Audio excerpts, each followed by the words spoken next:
You're watching a movie. A character gives up everything for love. Your eyes water up. Later that week, your team gives you tough feedback. Tears again. Most people think something's wrong with them. The science says the opposite. That's not weakness. That's your brain doing exactly what it's supposed to do. Here's what everyone gets wrong about crying. They think it's a flaw, something to hide, something that makes you look weak at work. The research tells a totally different story.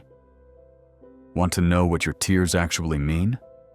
Crying serves important jobs in your brain and body. You're literally cleaning out stress chemicals. You're fixing your nervous system. The ancient Stoics knew this 2,000 years ago. They understood that emotional reactions aren't character flaws.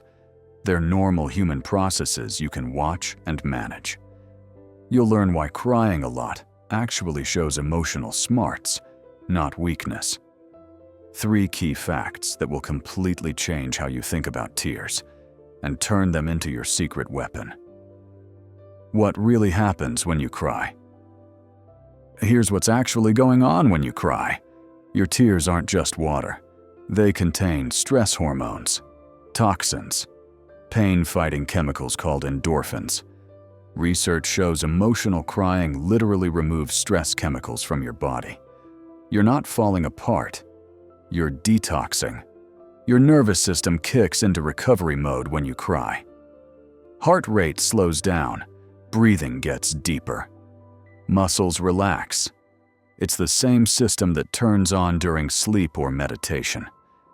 Your body is forcing you to recover, whether you want to or not. But here's where it gets interesting. People who cry easily have more sensitive emotion centers in their brains. These areas light up more when processing feelings. This isn't broken. This is upgraded emotional radar. You're picking up signals others completely miss. This extra sensitivity connects to higher empathy scores. Research from the University of Rochester found something amazing.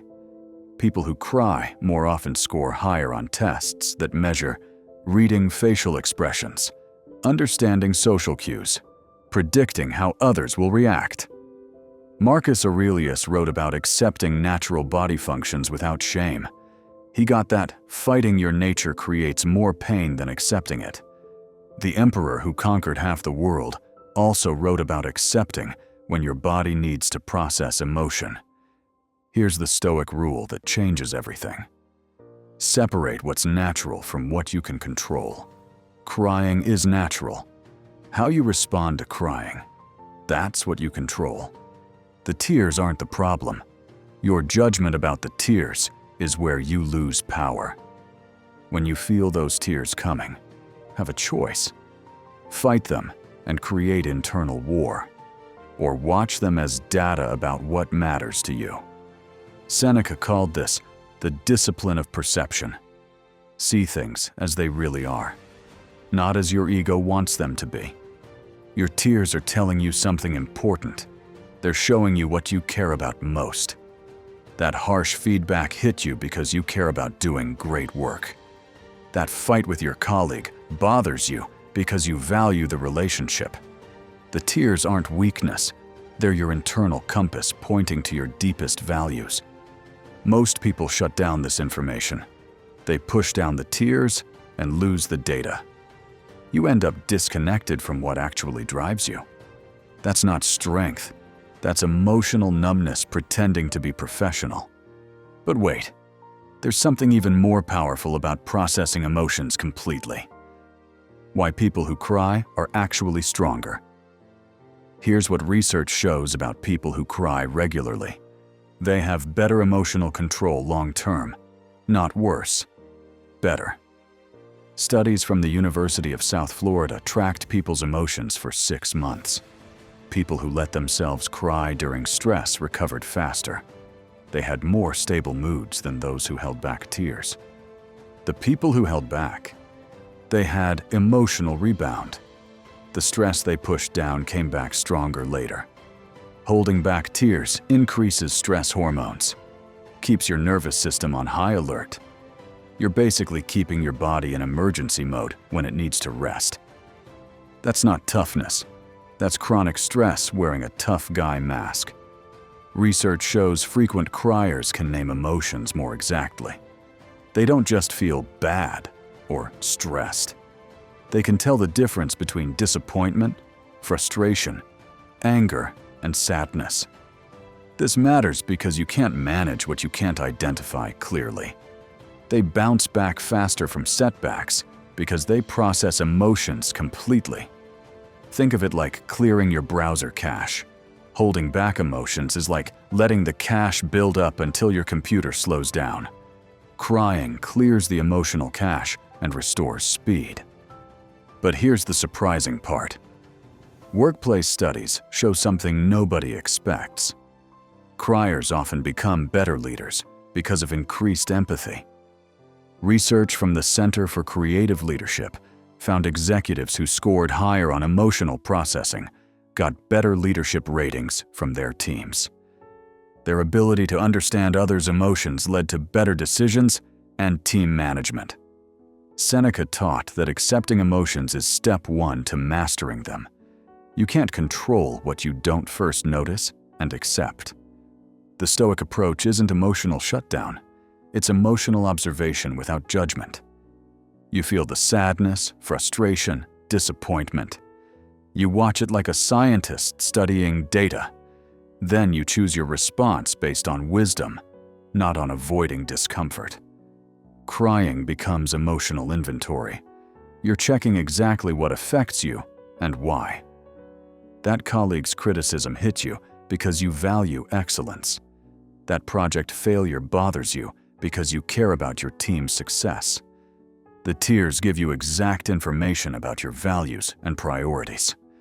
Most people avoid this inventory. They push down emotions and lose the intelligence. You end up making decisions with incomplete information about what actually drives you.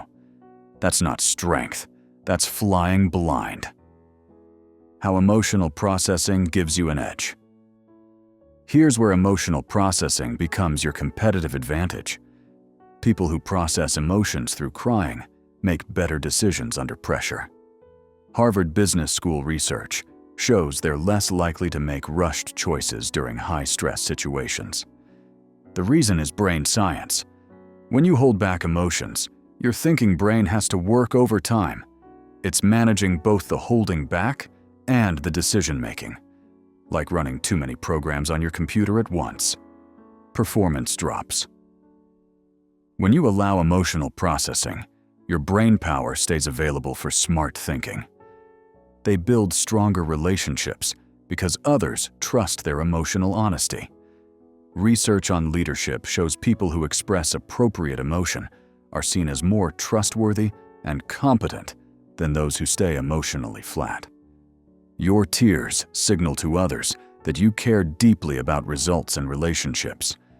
Your sensitivity becomes strategic intelligence when used right. You're reading the room better than your colleagues. You're picking up on team problems others miss. You're sensing when clients are unhappy before they say so. This isn't weakness. This is advanced social radar. Epictetus taught that understanding your emotional triggers leads to better responses.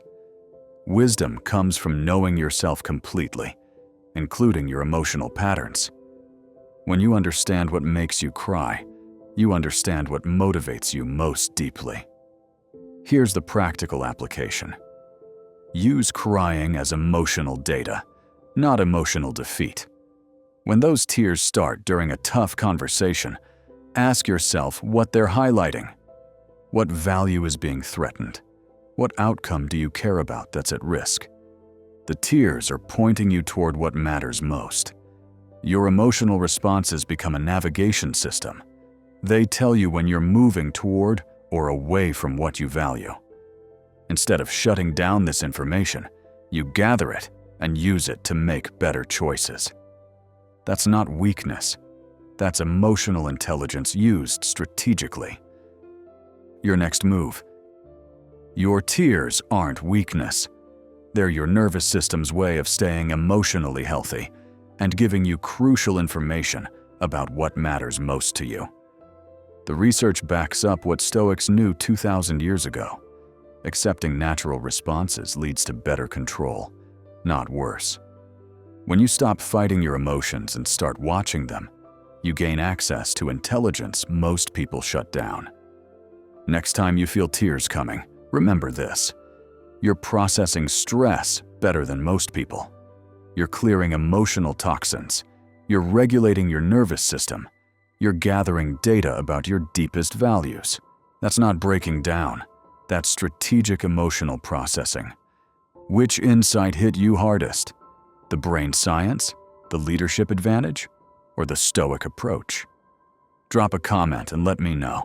Subscribe for more videos on turning psychology research into executive presence. Executive by day, Stoic always.